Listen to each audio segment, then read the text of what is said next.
आजकल जो मैरिजेस हो रही हैं वो इतनी सक्सेसफुल क्यों नहीं हो रही हैं, क्या कारण है बेसिकली? इसको ना फ्रेंडशिप क्लब की तरीके से ले रहे हैं। पहली प्रॉब्लम है ईगो प्रॉब्लम, ओवर इंटेलिजेंसी, अपने बड़ों के साथ कम्युनिकेशन गैप उनका बहुत हो रहा है। डाइवोर्स रेशियो इतना ज्यादा हाई क्यों है? एक गलती एक बार हर एक आदमी को करनी चाहिए। हम अपना फ्रेंड भी आजकल उसी को बनाते हैं, जब तक जरूरत है तब तक फ्रेंड है। उनके विचार नहीं मिले, अपना अपना अकाउंट क्लियर करो और अपने अपने घर जाइए। आजकल जो मैरिजेस हो रही हैं एस्ट्रोलॉजी का बहुत बड़ा योगदान है। तो एस्ट्रोलॉजी की जरूरत नहीं है। ये जन्म पुनर्जन्म के साथ ये दुनिया चल रही है।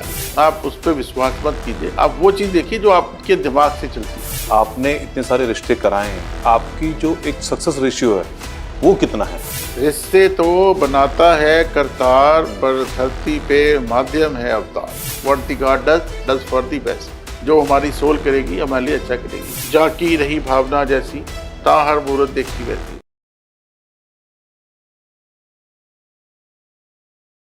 आपका स्वागत है आज टाइकून ग्लोबल मीडिया पॉडकास्ट में। आज हमारे साथ अवतार सिंह जी और उनकी वाइफ जो कि 43 इयर्स के साथ हैं और एक बहुत ही सक्सेसफुल मैट्रिमोनी सर्विस चलाते हैं, दिल्ली में नहीं ऑल ओवर वर्ल्ड में। इनका जो एक काम करने का तरीका है वो बहुत डिफरेंट है और इनका जो एक काम करने का जो एक एरिया है वो बहुत बड़ा है। किसी भी देश में एनआरआई और इंडियंस को ये शादी करने के लिए और शादी कराने के लिए बहुत ही अच्छी एडवाइस देते हैं और इनका जो एक प्रोडोगी है, जो काम करने का बेसिकली एक तरीका है वो बहुत ही नया है। तो आज मैं इनको वेलकम करता हूं टाइकून ग्लोबल मीडिया पॉडकास्ट में। नमस्कार। नमस्कार, धन्यवाद। आज हम ये जानना चाहते हैं आपसे कि एक तो अभी आपको tycoon global governance and business awards में मैट्रिमोनी सर्विस का बहुत बढ़िया अवार्ड मिला है और जिस दिन ये अवार्ड था उस दिन का बर्थडे भी था, जो कि 14 अक्टूबर में। तो सर आपको बहुत बहुत आपका स्वागत है। धन्यवाद। तो सर मुझे ये जानना था कि जैसे आजकल जो मैरिजेस हो रही हैं वो इतनी सक्सेसफुल क्यों नहीं हो रही हैं, क्या कारण है बेसिकली? जी, आपका सवाल बहुत अच्छा है। सबसे पहले मैं आपको अपने बारे में इंट्रोडक्शन देता हूँ। 1990 का एक वो समा जब मैं लखनऊ से शिफ्ट होके दिल्ली आया और उस समय मेरे पास जो वर्क था वो रियल एस्टेट का था। Professionally I was managing real estate. Somehow मेरा रियल एस्टेट में मुझे कामयाबी नहीं मिली और मैं 1990 एंड में मैंने अपना मैट्रिमोनियल सर्विस को स्टार्ट किया, जिसकी ओपनिंग हमने 9 फरवरी 1991 में श्री पद्मश्री अवार्डेड थे उनके हाथों से, कर कमलों से हमने उसको इनॉग्रेट किया और उसके बाद कामयाबी के रास्ते पर बढ़ता बढ़ता बढ़ता बढ़ता कब 2024 आया पता ही नहीं चला।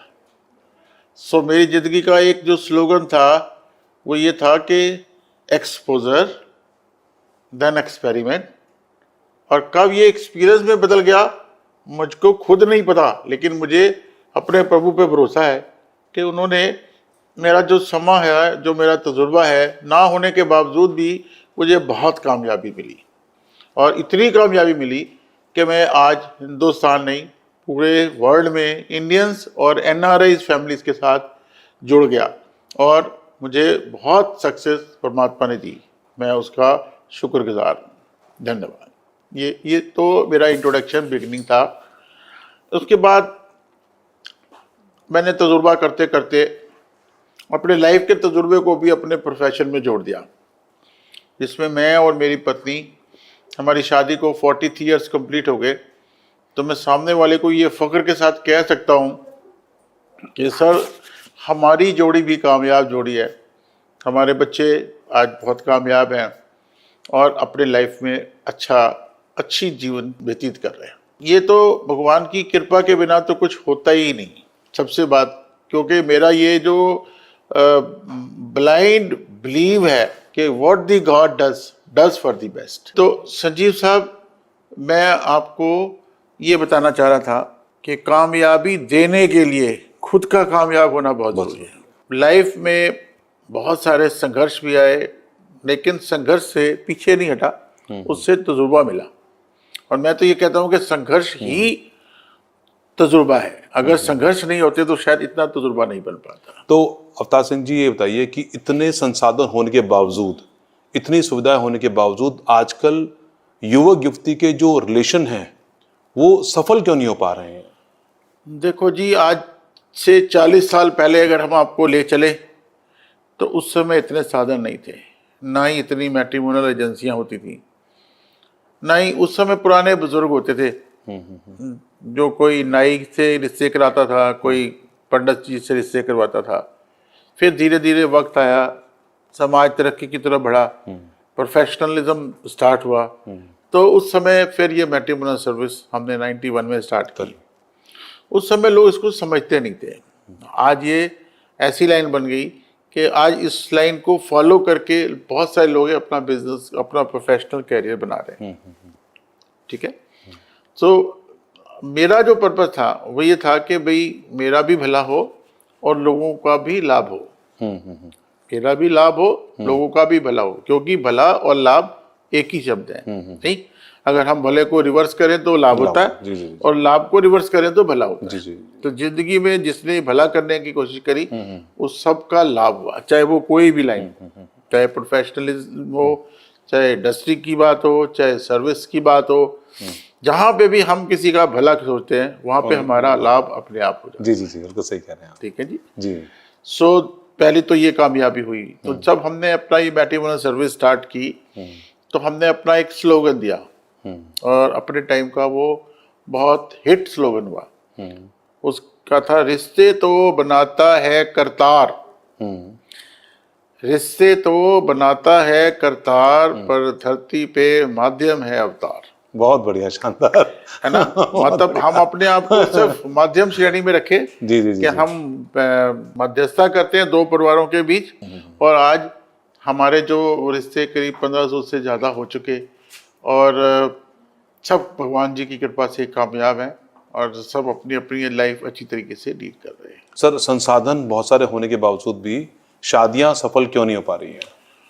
हाँ जी, आप पूछ रहे थे कि बच्चों में प्रॉब्लम्स क्या हैं।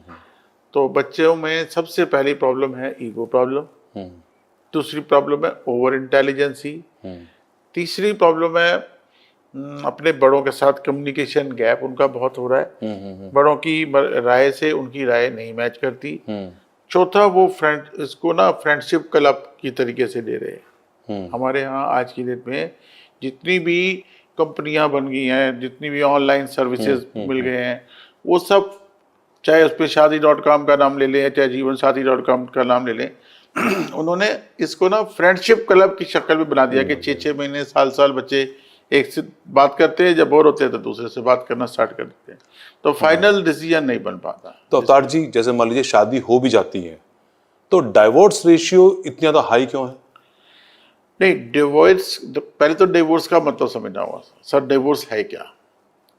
डिवोर्स जरूरी नहीं है कि हस्बैंड वाइफ में ही होते हैं। डिवोर्स बाप बेटे में भी होते हैं, दो भाइयों में भी होते हैं। डाइवोर्स का मतलब, डाइवोर्स वर्ड बना है डाइवर्सिफिकेशन से। जी।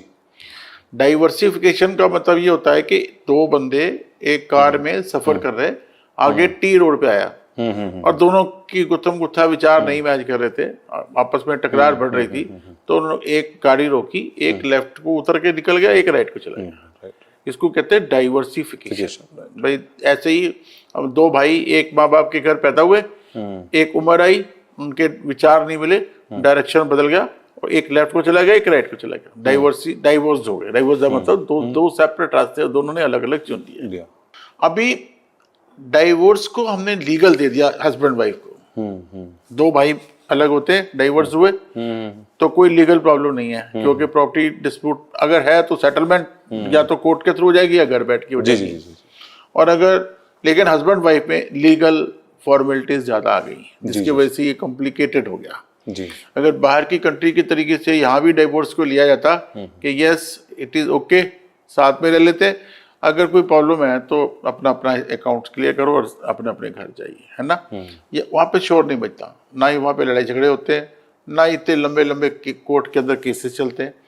हमारे हिंदुस्तान में इसको ना लीगल ग्राउंड के ऊपर थोड़ा ज़्यादा लेबल कर दिया, जिसकी वजह से प्रॉब्लम ज़्यादा बढ़ रही है। दूसरा क्या है कि आज हम एक दूसरे को रिस्पेक्ट जो देनी चाहिए वो नहीं देते। दूसरा, हम बहुत जल्दी बोर हो जाते हैं। जिसको भी अपना फ्रेंड बनाते हैं, और जरूरत हुई, जब हम अपना फ्रेंड भी आजकल उसी को बनाते हैं, जब तक जरूरत है तब तक फ्रेंड है, जरूरत पूरी हुई तो उसके साथ रिलेशन धीरे धीरे धीरे धीरे कम होने लगते हैं। यही लोग, इस चीज को लोगों ने ना मैरिज में भी एक पॉइंट बना लिया। ये बहुत नुकसान वाला पॉइंट है। इसके बहुत सारे नुकसान है, फायदा नहीं है। डाइवोर्स के बाद अगर लड़की लड़का ये डिसाइड कर ले कि नहीं, अब हमने शादी ही नहीं करनी, भाई शादी का एक्सपीरियंस ठीक नहीं है, तो बेटर ये कि फिर सेकंड मैरिज पे ना जाए। अगर वो सेकंड मैरिज के लिए जा रहा है, इसका मतलब कि उसको पहली बार में समझ ही नहीं आया कि उसने किया क्या है, भाई क्यों डिवोर्स लिया, व्हाट वाज द रीजन। अगर वो रीजन ही नहीं मिलेगा और अगर हमें समस्या का ही पता नहीं चलेगा तो समाधान कैसे आएगा। अगर हम प्रॉब्लम्स को अंडरस्टैंड कर जाए, समझ जाए कि भाई ये प्रॉब्लम आई, अब वो प्रॉब्लम के बारे में अगर हमने जानकारी ले ली तो ऑटोमेटिकली वो सॉल्यूशन बन गया। फिर वो दोबारा अगर हमको सेकंड मैरिज के लिए जाना भी है तो वो सॉल्यूशन बन गया ना, वो गलती हम दोबारा रिपीट नहीं करेंगे। तो कुदरत का एक बहुत बड़ा नियम है कि इंसान रूप में परमात्मा ने हमें ये राइट दिया है कि एक गलती एक बार करनी चाहिए और हर एक को करनी चाहिए। एक गलती एक बार हर एक आदमी को करनी चाहिए, लेकिन कामयाब होने का दूसरा नुस्खा है कि रिपीट नहीं करनी चाहिए। कोई भी गलती आपने करी, साथ के साथ उस समस्या का समाधान ढूंढ ले, समाधान मिल गया, फिर वो गलती को रिपीट नहीं करना है। क्योंकि पहली बार की गई गलती को हम भूल कहते हैं, जो अनजाने में हो जाती है। दूसरी बार वो गलती की जाए तो उसको जानबूझ के की जाती मानी जाती है, और उसको हम ये मान के चलते हैं कि वो गलती है और उसके लिए सॉरी नहीं, उसके लिए प्रायश्चित है, प्रायश्चित करना पड़ेगा। तो आजकल जो मैरिजेस हो रही हैं उसमें एस्ट्रोलॉजी का बहुत बड़ा योगदान है सर। और एस्ट्रोलॉजी, हाँ बोलिए। और शादी करने से पहले दोनों पक्ष एस्ट्रोलॉजी पर बहुत ज़्यादा फोकस रहते हैं और उनकी एडवाइस भी लेते हैं। क्या मानते हैं, क्या वो ये बात ये क्या ठीक है? और अगर एस्ट्रोलॉजी को हमें नहीं भी देखना तो क्या ऐसे हमारे पास कोई सिस्टम है जिसके थ्रू हम अपनी सक्सेसफुल मैरिज को कैरी फॉरवर्ड कर सकते हैं? एस्ट्रोलॉजी कई हजार साल पहले की कुदरत की एक चीज़ है, जो संत महात्मा लोग किसी के बारे में उसका हाथ देख के, उसका माथा देख के, उसकी चाल देख के, उसके नेल्स देख के, उसकी मोशन देख के, उसका एक्शन देख के भविष्यवाणी किया करते थे, जिसको होली होली लोगों ने एस्ट्रोलॉजी का नाम देना स्टार्ट किया। वो चीज़ें आज की डेट में नहीं है, ना वो उतने सोल भी नहीं है वो वाली जो किसी के फेस देख के, हाथ देख के, रेखा देख के उसका भविष्य बता दें। दूसरा, हम उनको मानते भी नहीं है। या तो हम ब्लाइंड फेथ करें कि भाई हमने एस्ट्रोलॉजी बनाई, फिर बाकी चीज मिलाने की क्या जरूरत है। फिर तो एस्ट्रोलॉजी कह रही है कि भाई आपका मैत्री बहुत अच्छा है, आपके गुण बड़े अच्छे मिलते हैं, आपके 24 गुण मिल गए, 25 गुण मिल गए, आप मांगलिक भी नहीं है, तो फिर ट्रस्ट करिए और उसी रास्ते पे चलिए। अगर दुख आए, सुख आए, प्रॉब्लम आए, सोल्यूशन बने, सबको लेके साथ साथ चलिए। वो हम प्रॉब्लम से फिर बचना चाहते हैं, फिर हम पहले एस्ट्रोलॉजी पंडित जी ने बोल दिया, अभी पत्नी तो मिल गई, अब फिर हम देख लड़की लड़के की बातचीत चालू कराते हैं, फिर उनमें उसका घर बार, उनका लिविंग स्टैंडर्ड, उनका नेचर, उनका फाइनेंशियल पार्ट सब पे देखते हैं। अगर यही देखना है तो फिर एस्ट्रोलॉजी की जरूरत नहीं है। If you believe then you believe blindly, otherwise आप उस पर विश्वास मत कीजिए। आप वो चीज देखिए जो आपके दिमाग से चलती है। नहीं, अगर आपने अपने दिमाग से ही डिसीजन लेना है तो फिर परमात्मा की मर्जी लेने की जरूरत ही नहीं है। फिर तो आपने अपनी मर्जी चला ली, जिसको पसंद किया उसके साथ शादी कर ली, जब नहीं भी तो डिवोर्स ले लिया। तो कोई और सॉल्यूशन है या कोई और पद्धति है जिसके थ्रू हम बेस्ट तरीका ये होता है कि लड़की और लड़के का फिजिकल मैच ना कराया जाए। फिजिकल मैच अगर हो तो बहुत अच्छा है, लेकिन सोल कनेक्ट होनी चाहिए। तो सोल कनेक्ट कैसे? सोल कनेक्ट का मतलब ये होता है कि हमारी जो संस्कृति है सनातनी, उसमें ये बात है कि हम पुनर्जन्म में जीते हैं। हमारे कई बार जन्म होते हैं, और जो हमारे कई बार जन्म होते हैं वो उस हर बार में हमारे रिश्ते बदल जाते हैं। कभी एक बच्चा हमारा बाप बन के पैदा होता है, कभी वो हमारा बहन बन के पैदा होती है, कभी वो हमारी माँ बन के पैदा होती है, कभी वो पत्नी बन के पैदा होती है। ये जन्म पुनर्जन्म के साथ ये दुनिया चल रही आ रही है। रीइंकार्नेशन। जिसको भी आप मिलते हैं वो किसी ना किसी पिछले जन्म का आपके मिलने वाला है। आपका रिश्तेदार हो सकता है, आपका फ्रेंड हो सकता है, आपका कुलीग हो सकता है, आपका बिजनेस पार्टनर हो सकता है, आपका पड़ोसी हो सकता है। वही जिसको आप जानते हैं और वो पुनर्जन्म में नए रूप में, नए तरीके से, नए स्थान पर प्रकट होता है और फिर वो धीरे धीरे अपना अगला रास्ता चुनता है। तो अवतार जी, आपने इतने सारे रिश्ते कराए हैं, हमारे व्यूअर ये जानना चाहते हैं कि आपकी जो एक सक्सेस रेशियो है वो कितना है? देखो जी, अगर कोई मेरी बात को 100% मान जाए तो सक्सेस रेशियो 100% है। कुछ लोग मेरी बात को उतना ही मानते हैं जितनी उनकी पर्सनल जरूरत है। अगर वो अपने हिसाब से चलेंगे तो उनकी जो सक्सेस रेशियो है वो उनकी सोच पर निर्भर करती है ना। अगर उन्होंने 50% मेरे पे विश्वास किया तो 50% सक्सेस मिलती है। अगर उन्होंने 100% विश्वास किया तो 100% सक्सेस मिलता है। ये तो जाकी रही भावना जैसी, ता हर मूरत देखी वैसी। भाई प्रभु को किस रूप में आप देखते हैं, कितनी तरीके से देखते हैं और कितने समय तक देखते हैं। नहीं, आज का वक्त लोग प्रभु भी बदल देते हैं। कभी हनुमान जी के मंदिर में जाते हैं, वहां से नहीं काम बना तो शिव जी के मंदिर में चले जाते हैं, वहां भी काम नहीं मिला तो फिर साईं बाबा जी के मंदिर में चले जाते हैं, है ना। वहां भी नहीं कामयाबी हुई तो माता रानी के यहाँ चले जाते हैं, नहीं वहां कामयाबी मिली तो किसी साथ परमात्मा के साथ जुड़ जाते हैं। तो परमात्मा के साथ तो कोई जुड़ना नहीं चाहता, क्योंकि परमात्मा के साथ तो एक ही चीज जुड़ सकती है और वो है आत्मा। और आपका आत्मा पे ब्लाइंड फेथ होना चाहिए कि भाई what the God does for the best. जो हमारी सोल करेगी हमारे लिए अच्छा करेगी। मैं आपको एक एग्जांपल देता हूँ कि रात में आप कितने थक के परेशान होके बेड पे सोते हैं, है ना, और सुबह आप तरोताजा फ्रेश होके उठते हैं, तो ना आपको थकावट होती है, ना आपको कोई प्रॉब्लम होती है। आप फिर अगले दिन के लिए 8-10 घंटे के काम करने के लिए चार्ज हो जाते हैं, है ना। और अगर भरोसा टूट जाए, रात को सोते समय आपके दिमाग में ये विचार आ जाए कि शायद मैं सुबह नहीं उठ पाऊंगा, तो क्या आप चैन से सो सकते हैं? सो सकते हैं?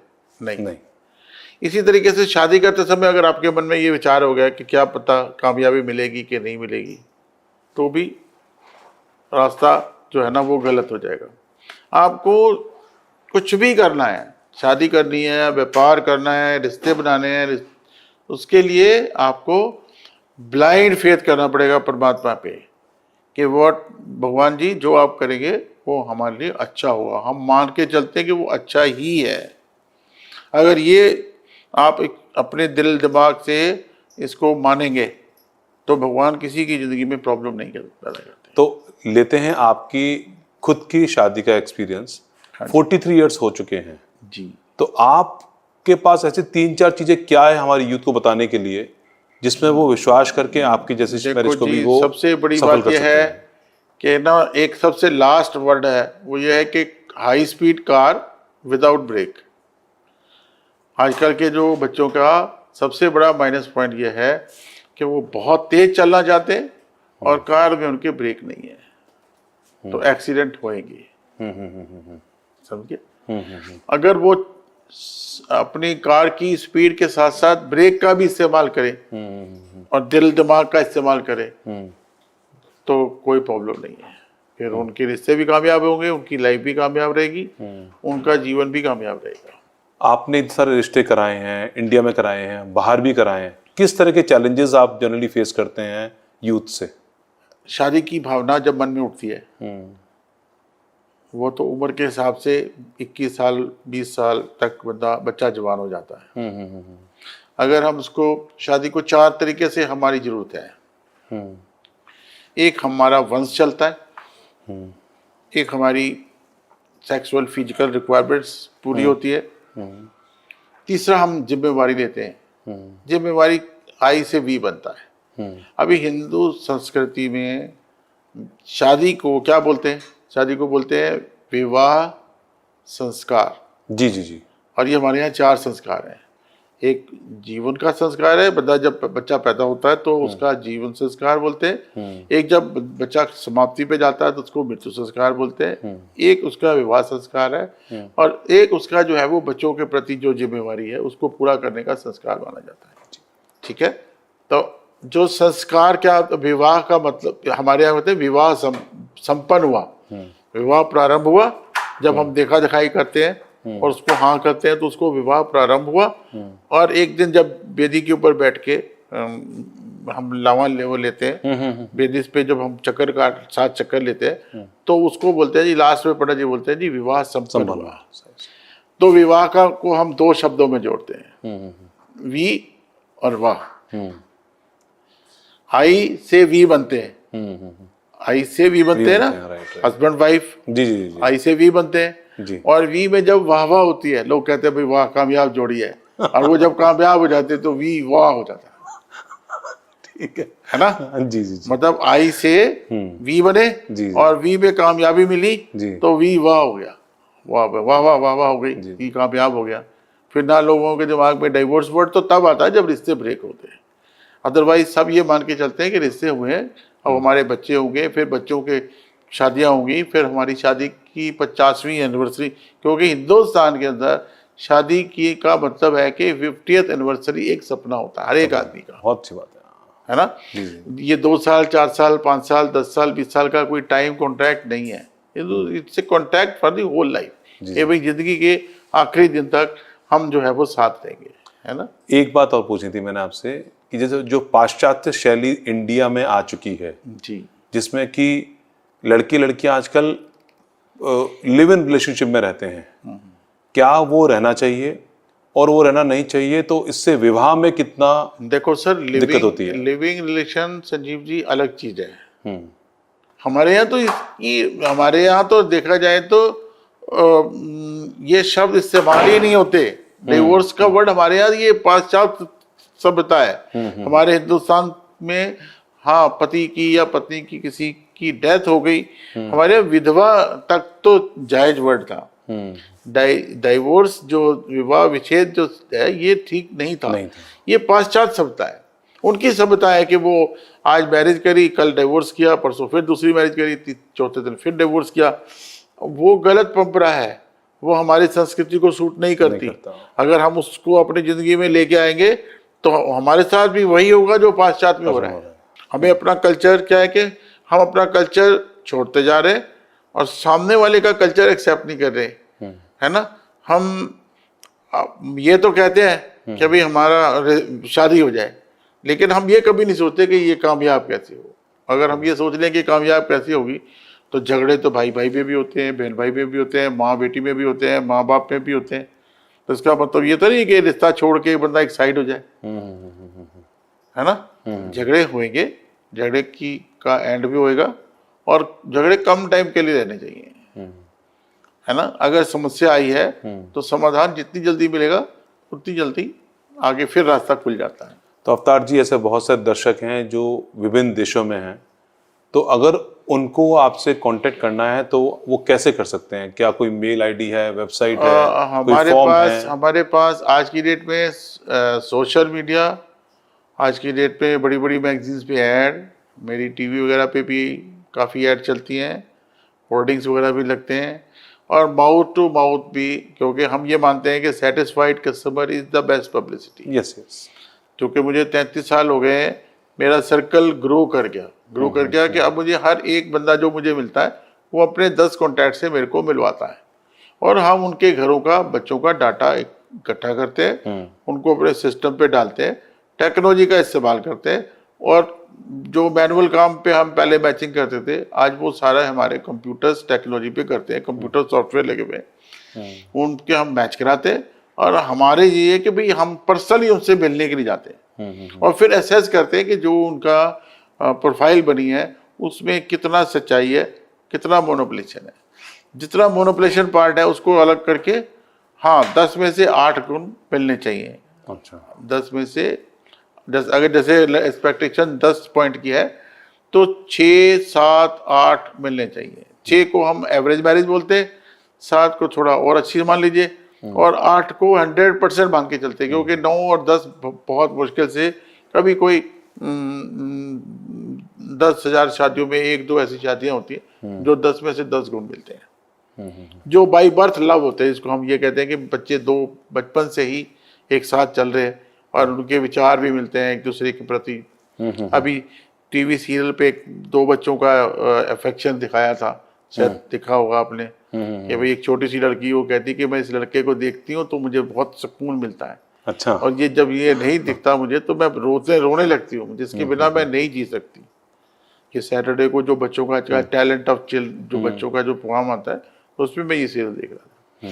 तो हमारे पंजाब की भी कहावत है कि जोड़ियां जग थोड़ियां रडर बतेरे, मतलब अनमैच शादियां तो बहुत है, लेकिन जो दिल से जो बाई हार्ट मैच बनते हैं उनमें ये प्रॉब्लम्स नहीं है। अभी भी 10 में से 7 रिश्ते ऐसे हैं जो कामयाब हैं। हम उनका जिक्र नहीं करते क्योंकि वो कामयाब है। जो रिश्ते टूट जाते हैं वो समाज के लिए एग्जाम्पल बन जाते हैं। फलाने के लड़के का रिश्ता ब्रेक हो गया, फलाने की लड़की का रिश्ता ब्रेक हो गया। मैं समझता हूँ कि हमें पॉजिटिव थिंकिंग लेनी चाहिए, नेगेटिव थिंकिंग में नहीं जाना चाहिए। हाल ही में अभी जो टाइकन ग्लोबल अवार्ड्स हुए हैं उसमें आपको अवार्ड में सम्मानित किया गया है जी। तो क्या देखते हैं कब कोई संस्था आपको अवार्ड करती है, कैसा महसूस करते हैं वो? देखो जी, एप्रिसिएशन एक बहुत बड़ा रास्ता है कामयाबी के और आगे बढ़ के चलने के लिए। जी जी। जब आप कोई अच्छा काम करते हैं और इसको समाज अप्रिशिएट करता है तो आपका दिल करता है कि नहीं, इसको हम और डबल मेहनत से आगे बढ़ें। जी नहीं जी जी। जो माइंड अप्रिसिएशन है वो प्रशंसा ही है। अगर आप मेरे काम को 4 लोगों को बता रहे हैं कि भाई ये काम बहुत अच्छा किया इन्होंने, या ये काम बहुत अच्छी तरीके से करते हैं, या ये काम बहुत अच्छी तरीके से करेंगे, तो एक बहुत बड़ा सुकून मिलता है दिमाग को। और वो सुकून ही फिर अगले दिन फिर प्रभावित करता है कि भाई आप फिर लगो इस काम पे। जी जी जी। है ना? जी जी। अब जैसे लोग रिटायरमेंट की तरफ जाने लगते हैं, मैं आज भी भगवान जी की कृपा से 12 घंटे काम करता हूँ। तो क्यों करता हूँ? क्योंकि मुझे अप्रिसिएशन मिलता है, मुझे तारीफ मिलती है। जिनके बच्चों के रिश्ते होते हैं वो खुश होते हैं। और मजे की बात यह है कि मेरा एक रिश्ते के साथ कई हजार लोगों के व्यापार चलते हैं। जी जी जी। तो आता है जैसे क्रिचरी होती है जो शादी के टाइम बाद में एक हस्बैंड अपनी साली को देता है। जैसे वो बहुत सारी चीजें ऐसी होती हैं जो आम लाइफ में इसकी जरूरत नहीं है। कम से कम 1,500 से 2,000 हैं ऐसी आइटमें जो शादी के साथ जुड़ी हुई हैं। जी जी जी। जैसे मिठाई कितनी मात्रा में लोगों को बांटने के लिए खरीदी जाती है। जी। फ्रूट, ड्राई फ्रूट, फल, फ्लावर्स, कितने फ्लावर्स लग जाते हैं। वैसे आप पूरी जिंदगी में इतने फ्लावर्स नहीं यूज करते होंगे जी जी जी। जितने शादी के टाइम पे लग जाते हैं। क्रॉकरी से लेके कार तक हर चीज बिक जाती है। पैर के सॉक से लेके सिर की पगड़ी तक हर चीज बिक जाती है। नहीं, यहाँ तक के पगड़ी बांधने वाले जो राजस्थानी आते हैं उनको भी इन दिनों में बहुत काम मिलता है। भाई एक रिश्ता हुआ तो लड़की वाले के 100 बंदे, लड़के वालों के 100 बंदे को जो पगड़ी बांधते हैं वो भी उनका एक बहुत बड़ा रोजगार बन गया। सोचिए कि एक शादी होने से समाज कितनी दूर तक चलता है। बहुत अच्छी बात है। एक बात और जाननी थी, जैसे आप 71 ईयर्स के हैं और आप एक रोल मॉडल हैं उन माता पिताओं के लिए जो सेल्फ रिलायंट हैं, यानी आप अभी भी काम कर रहे हैं, अभी भी आप अपने बच्चों पर निर्भर नहीं हैं, तो क्या आप एक मैसेज देना चाहेंगे? मैं अपनी एज के हर उस बंदे से एक विनम्र विनती करूंगा कि बच्चों पे आश्रित कभी नहीं होना चाहिए। जिस दिन आपके बच्चों के सामने आपका हाथ ऐसे होएगा उस दिन आप समझो एक तरीके से मर गए। आप एक फादर का रोल हमेशा ऐसे होता है, आप देना जितना दे सकते हैं दें अपने बच्चों को, कभी भी ऐसा ना करें। और ये तभी हो सकता है जब आप जिंदगी की आखिरी क्षण तक, जब तक आपकी सेहत ठीक है, आप काम करें। क्योंकि अगर काम करेंगे तो आपकी हेल्थ भी ठीक रहेगी, आपका टाइम भी बढ़िया पास होएगा, आपको किसी से बच्चों से मांगने की जरूरत नहीं पड़ेगी। नहीं तो बागवान पिक्चर की तरीके से बेटे को चश्मा टूट गया तो हाथ जोड़ना पड़ेगा, बेटा मेरे को नजर नहीं आता, मेरे को एक चश्मे के लिए पैसे दे दो। या तो आप वो अपनी स्थिति बना लें और यहाँ अपने बच्चे को बोले कि मैं गॉगल्स लेने जा रहा हूँ, तेरे लिए भी पसंद करके ले आया हूँ। नहीं। जी जी सो मैं फील करता हूँ कि जो मुझे चाहिए वो मैं अपनी कमाई से लूँ और सरप्लस अपने बच्चों में, नीडी पर्सन को, जिसको भी जरूरत हो मैं दूँ। कोई मेरा हाथ पकड़ने वाला ना हो। ये तभी हो सकता है जब मैं अपने काम में कामयाब हूँ। भगवान जी की कृपा से मेरा स्टाफ की रोजी रोटी का माध्यम मैं बना। नहीं, जी जी जितने मैं ऑफिस वगैरह लेता हूँ किराए पे, उनको किराया दे के उनकी रोजी रोटी जी जी किराए से चलती है। कईयों का रोजगार बनता है मेरे साथ, तो मुझे खुशी होती है कि भाई मुझे किसी के हाथ भी नहीं फैलाना पड़ता और मैं लोगों को उनके काम में हेल्प करता हूँ। तो एक तरीके से साइलेंटली वही वाला जो मैंने आपको स्टार्टिंग में कहा था कि भला करता हूँ तो मेरा लाभ अपने आप हो जाता है। और भला इसीलिए कहता हूँ कि मेरा लाभ हो, तो मेरा अपना स्वार्थ जुड़ा हुआ है किसी का भला करने में। नहीं, जी जी जी बताएं। तो आज हमारे साथ Avtar Singh ji tycoon global podcast में आए, इनका बहुत बहुत धन्यवाद।